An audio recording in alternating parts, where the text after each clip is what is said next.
ഭാവിയിലെ ഡിപ്ലോമാറ്റുകളും അംബാസഡർമാരും foreign policy വിദഗ്ധരും ആകാൻ പോകുന്ന അമേരിക്കയിലെ ജോർജ് ടൗൺ യൂണിവേഴ്സിറ്റിയിലെ ഫോറിൻ പോളിസി വിദ്യാർത്ഥികൾ ചോദിക്കുന്ന ചോദ്യങ്ങൾക്ക് രാഹുൽ ഗാന്ധി വളരെ വ്യക്തതയോടെ മറുപടി പറയുന്നത് ഒന്ന് കേൾക്കേണ്ടത് തന്നെയാണ്. അമേരിക്കയിൽ കുടിയേറിയിട്ട് പോലും അവിടുത്തെ ജനാധിപത്യവും സംസ്കാരവും അഭിപ്രായ സ്വാതന്ത്ര്യവും വ്യക്തി സ്വാതന്ത്ര്യവും മതസ്വാതന്ത്ര്യവും തിരിച്ചറിഞ്ഞിട്ട് പോലും 5 പൈസയുടെ മാറ്റമുണ്ടാകാത്ത ഒരു മന്ദഭക്തന്റെ ചോദ്യം അമ്പരപ്പിക്കുന്നതാണ്. നായ നടുക്കടലിൽ ചെന്നാലും നക്കിയെ കുടിക്കൂ എന്ന് പറഞ്ഞതുപോലെയാണ് മോദിയുടെ മന്ദഭക്തരുടെ കാര്യം. ഇന്ത്യ മുന്നണിയെ ഇന്ത്യ അലയൻസ് എന്ന് പറഞ്ഞ് അഹങ്കാരത്തോടെ ചോദ്യം ചോദിക്കുന്ന അവനോട് വേറെ ആരെങ്കിലും ആയിരുന്നെങ്കിൽ ഇറങ്ങിപ്പോടാ എന്ന് പറഞ്ഞേനെ. എന്നാൽ സംസ്കാരമുള്ള രാഹുൽ ഗാന്ധി അവന്റെ ചോദ്യം ക്ഷമയോടെ കേട്ട് മര്യാദയുടെ ഭാഷയിൽ അവനെ പറഞ്ഞു മനസ്സിലാക്കുകയാണ് ഉണ്ടായത്. അതുപോലെ തന്നെ മോദിയുടെ മണ്ടന്മാർ രാഹുൽ ഗാന്ധി റിസർവേഷൻ നിർത്തലാക്കും എന്ന് പറഞ്ഞ് പ്രചരിപ്പിക്കുന്നത് ഇതിൽ ചോദിച്ച ഒരു ചോദ്യത്തിന് പറഞ്ഞ മറുപടിയുടെ ഫേക്ക് വീഡിയോ ഉണ്ടാക്കിയാണ്. റിസർവേഷൻ എന്നെങ്കിലും നിർത്തലാക്കുമോ എന്ന് ഒരു പെൺകുട്ടി ചോദിച്ചപ്പോൾ അദ്ദേഹം പറഞ്ഞ മറുപടി എന്ന് ഇന്ത്യയിൽ അസമത്വം ഇല്ലാതാകുന്നുവോ അന്ന് അക്കാര്യത്തെക്കുറിച്ച് ചിന്തിക്കുന്നതാണ് എന്നാണ്. മോദിയെ ഞാൻ വെല്ലുവിളിക്കുകയാണ് ഇതുപോലെ വിദ്യാർത്ഥികൾ ചോദിക്കുന്ന ചോദ്യങ്ങൾക്ക് മറുപടി പറയാൻ. ഇംഗ്ലീഷിൽ വേണ്ട, ഹിന്ദിയിലെങ്കിലും ഈ ചാനൽ കാണുന്ന നിങ്ങളാണ് സത്യത്തിന്റെ അംബാസഡർമാർ. അതിനാൽ കഴിയുന്നതും പേർ വീഡിയോ മുഴുവനായി കാണുകയും ചാനൽ സബ്സ്ക്രൈബ് ചെയ്യുകയും ചെയ്യണമെന്ന് അഭ്യർത്ഥിക്കുന്നു. Oh my goodness. This is a movement. Because of the volume of questions, please keep them as short and direct as you can. Yes, please. I wanted to ask you to elaborate on your definition of secularism. Is it the absence of religion in the state, or the civil equality of religion within the state? And I specifically wanted you to apply this definition to the Uniform Civil Code, because that is a very important topic in India today. And how would, if Congress did achieve a majority in the parliament, how would Congress go about reforming and creating their own Uniform Civil Code if they do want one? The basic idea is respecting people's perspectives and believing that all Indian citizens have a unique and different perspective, and they should have a space to have that perspective.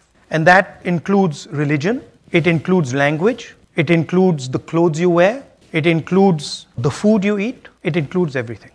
BJP is proposing a uniform civil code. We haven't seen it. We have no idea what they're talking about. So for us to comment on it doesn't make sense. When they pull it out, then we'll have a look and we'll comment on it. But when you talk about, may I ask a follow-up?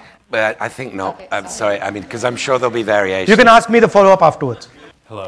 Mr. Gandhi, you lead the Indie Alliance, which is seen by many as an alternative to the BJP-led NDA government. Looking at the 2024 Lok Sabha elections, your party was not able to agree on seat-sharing policies with your alliance partner, which was Mamata Banerjee's TMC. You also have alliance partners like the Hindutva-based Shiv Sena UBT. My question is, if elected, how will you effectively run a government with such a divided coalition that cannot seem to agree on anything except for the removal of Prime Minister Modi? No, actually we agree on a lot. We agree that the Constitution of India should be defended. Most of us agree on the idea of the caste census. We agree that two business people, namely Mr. Adani and Mr. Ambani, shouldn't run every single business in India.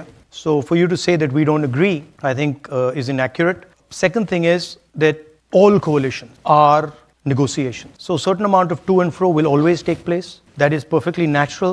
There's nothing wrong with it. And we have run governments again and again which have been successful using coalitions. So we're pretty confident that we can do it again. And actually, I think if we get it right, we would, it's not India Alliance. That's a BJP framing. It's India Alliance. What's the last word stand for? What does the A stand Alliance. for at the end? So wouldn't it be redundant to say India Alliance? No, it's not. It's not. Because the whole idea of the alliance was to put across to the people of India that India is being attacked. And it was very successful. And generally the BJP people say India Alliance, but everyone else in India says India Alliance. Thank you. Have a great day. Thank you. Yes, please. Hello, Mr. Gandhi. Welcome to the Hilltop over here. My name is Nikash Harpanhalli. I am from Dallas, Texas, and I'm gay and Indian American. Last October, the Indian Supreme Court refused to legalize same-sex marriage. So my question for you, as well as Congress, as well as the India Alliance, is what is the future for Congress's policy towards gender and sexual minorities on the subject of love? What might that future look like in the next 4 years as BJP government continues? And on that same subject, what is the role of Congress and other interlocutors in promoting a freer, fair, and more loving India? I think I can't really comment on a Supreme Court judgment. But what I said earlier, from our perspective, what you want to do, how you want to live your life, what religion you want to follow, what you want to wear, what your sexual preferences are, is your business. It's not our business. And for us, we would defend your right and everybody else's rights to express themselves and to live in a way they think fair. As long as you're not disturbing other people, being violent, being aggressive, we tend to accept it. Thank you. Welcome to Georgetown. Thank you. Just before I'm taking the next question, given the weight of questions, am I allowed to extend this to 5:10? Because we started at 4:10. Is that all right with you? So I know I'm looking beyond you, but I should ask you first. And the answer is yes. Yeah, that's fine. Good. Yes, sir. Who should be the face of the whole party? Do you think you're the best leader to be able to take on Modi, or is there someone better? I mean, our position in our alliance is that we are not going to answer that question until we won the election. And there are multiple people, very talented people in the India Alliance. Because the moment we start that discussion, it opens the space for the press and the BJP to create issues. So our decision is that we're not going to raise that question. We're going to fight the election. And then after the election, we decide. Thank you very much. Thank you. Please. Hi, Mr. Gandhi. I'm Nikita. I'm a third-year undergraduate student at Georgetown, and I'm originally from Bengaluru in India. So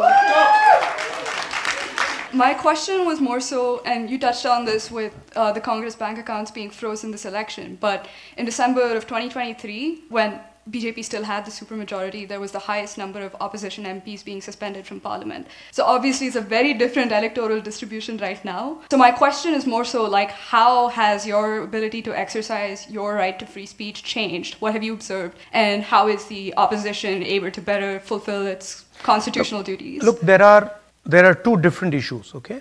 One issue is fighting and winning elections. And we're confident that we will fight and win elections against the BJP. And I think you will see it in the next 2 or 3 months that we will win those elections, okay?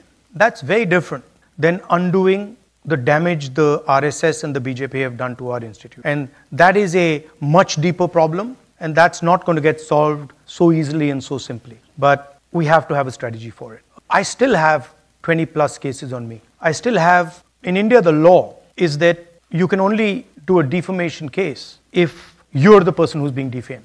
I have 20 of those filed by people who I haven't defamed, right? So there's a huge set of structures that are being used to attack the opposition, investigative agencies, legal system. And that continues, that hasn't stopped. But the real challenge in front of India is how do you make our institutions neutral again? Thank you. Thank you. I'm right in thinking that lots of people who called Modi objected to what you said about Mr. Modi, right? There are different libel actions from people called Modi, or is that a misreporting?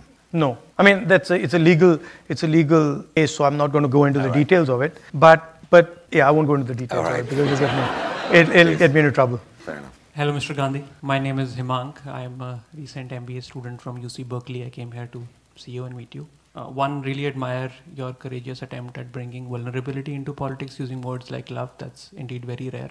I also did a small census in my class of all the Indians who were in my classroom. Around 7 in 10 said that they would want to return back to India in a few years. This is very different from how the situation was around 10 years ago or 15 years ago in the United States. There seem to be like two factors which are sort of leading to this. One is just the state of American dream right now, and also the improving economic opportunities in India. Around 1 million students have migrated to India, to US from India since the past 5 years. I just want to know, one, what is your comment on this phenomena? And second is, what is your message to students who are not able to avail the economic opportunities because of which they came to United States? Look, and I've said this a couple of times, if you looked at global production in the 40s, 50s, 60s, you would find that it was carried out by the United States and by the West. If you wanted to buy a car in the 60s, you'd want to buy an American car. If you wanted to buy a refrigerator, you wanted to buy an American refrigerator. And the West and India handed that over to the Chinese. The reality is that the cell phones you're using, the shirts you're wearing, the shoes you're wearing, most of them are not made in the United States, they're not made in Europe, they're not made in India, they're made in China. So there are two activities that countries can do. One is the organizing production. The second is organizing consumption. China organizes production. The West, India, America organizes consumption. China also organizes consumption. So Uber is organizing consumption. Ola in India is organizing consumption. Foxconn is organizing production. Elon Musk organizes production. The components of his car, of course, come from China. The batteries come from China. The motors come from China. And the problem is that a large country like India simply cannot get away with not organizing production. It just won't work because you will not create the amount of jobs that you need. That's what's happening. So if you look at India, you'll find that there is an IT industry, 1% of the population, 2% of the population, 3% of the population. But if you're a young person who wants a blue-collar job, it's not available. And the only way that job is going to get available is if you start producing. And India has just stopped producing. You look at our top businesses, Adani, Ambani, the big guys, they don't produce anything. So that's the real question. Now, there's a whole set of structures that don't allow production. Our GST is anti-production. Our GST is entirely designed to incentivize consumption. So you have to change completely the architecture of what you're doing. We call them district collectors. They should be district producers. We need to think about getting into that production.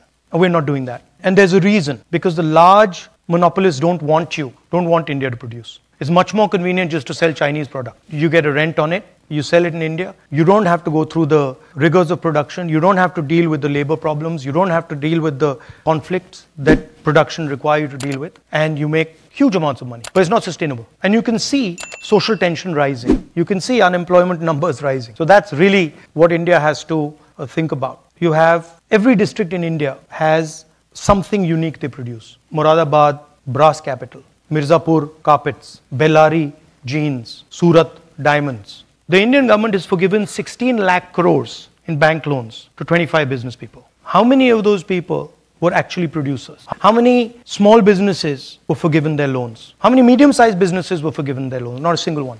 Even farmers who are basically producers, their loans have not been forgiven. So my question is, why should 20 people, 25 people get a free gift of 16 lakh crores? For what? What have they done? And if you're giving them that gift, give it to other people as well. So these are the type of questions that India will have to deal with. Now, to say that India can't produce is wrong. Because I can tell you examples where India is producing. I can tell you that Tamil Nadu does quite a good job at production. I can tell you that Pune does quite a good job at production. I can tell you parts of Karnataka are pretty good at production. But the entire system is designed so that they can't succeed. Try. Go and talk to some of the guys. Go and talk to some of the guys who are trying to build automobiles and scooters in India and see what they say. The entire system is rigged against them. So that's what you have to think about. Namaste, Rahul Gandhi ji. My name is Apurva Ramakrishnan, and well, because in your talk you did mention caste and reservation, I'm going to throw you a hardball question. In that, I would specifically like to know your thoughts and your party's thoughts on at what point, if at all, would we move away, or would you move away from the idea of caste-based reservations being a permanent solution to the underlying grassroots issues that necessitate such reservation-based systems? At what point would we as a society, but more importantly you and your party, look at caste-based reservations as a treatment of the symptoms and not the actual problem? Why do you say caste-based reservations are treatment of the symptoms? Because I believe that the reservations, when they came about historically as well, were there to provide equal access to opportunity. And the issue is, even today, the access to opportunity is where the lag is there. And do you think there are better ways to strengthen our systems institutionally at the grassroots levels than the caste-based reservation? Well, let's look at the numbers. If you look at the Indian government, there are 70 bureaucrats who run the Indian government, secretaries to the government of India. These are the guys that take pretty much all the financial decisions in the government. If you add up Dalits, tribals, OBCs, they come to 73%. Out of 70 people, there's one tribal. I think 3 Dalits, 3 OBCs, and I think a minority. So 90% of India, in the government of India, has access to less than 10% of the positions that determine how money is going to be spent. And when you actually look at the financial numbers, then tribals get 10 paisa out of 100 rupees. Dalits get, I think, 5 rupees out of 100 rupees. And OBCs get a similar number. So the fact of the matter is that they're not getting participation. And the problem is that 90% of India is not able to play. Go through the list of every single business leader in India, and I've done it. Show me the tribal name. Show me the Dalit name. Show me the OBC name. Out of the top 200, I think there's one OBC. They're 50% of India. So we're not treating the symptom. That's the problem. Now, it's not the only tool. There are other tools. But we will think of scrapping reservations when India is a fair place. And India is not a fair place. Now, that creates a problem. Because there are many people who come from the upper caste who say, look, what have we done wrong? Why are we being punished? And so then you think about increasing dramatically the supply of some of these things. You think about decentralizing power. You think about involving many more people in the governance of our country. I mean, frankly, with all due respect, I don't think any of you are ever going to become Adani or Ambani. And there's a reason for that. You can't. Because those doors are closed. So the answer to people in the general caste is you open those doors. Well, time for one final question, so make it count. Hello, Mr. Gandhi. My name is Risa. I'm a third-year student at Georgetown, and I'm originally from Mumbai. My question to you is based on your comment that our institutions have been captured. I wanted to ask, what are the actual policy reforms that the INC sees in order to uncapture our institutions? You said that our education system is extremely unfair and only really prioritizes the success of the rich. So how can we change these systems to make them more meritocratic and make them service the general population of India? I mean, the institutional capture is something that's new. And frankly, we're going to have to navigate that when we come to that point because we've never dealt with that. We've never dealt with a situation where the RSS has filled an entire institution with its people. We have some thoughts about it. We'd have to do it as and when it happens. In terms of the education system, it's just dramatically increasing access, dramatically increasing the size of the education system, putting much more money into it. The best Indian education institutions are still government institutions. IIT is not a private institution, right? IIM is not a private institution. People forget that. There's no private institution that matches the IITs. Everybody accepts that. So putting effort into designing new institutions, scaling up old institutions, and decentralizing some of these things, I think would help. Thank you. With apologies to the other questioners, I'm gonna have to end it. But I just want to thank Mr. Gandhi. That was one of the most unusual interviews I've done. Love being cited more often than I normally expect, and it was very, very interesting to talk to you. Thank you. Thank you so much for sparing the time. Thank you. Thank you. That was great.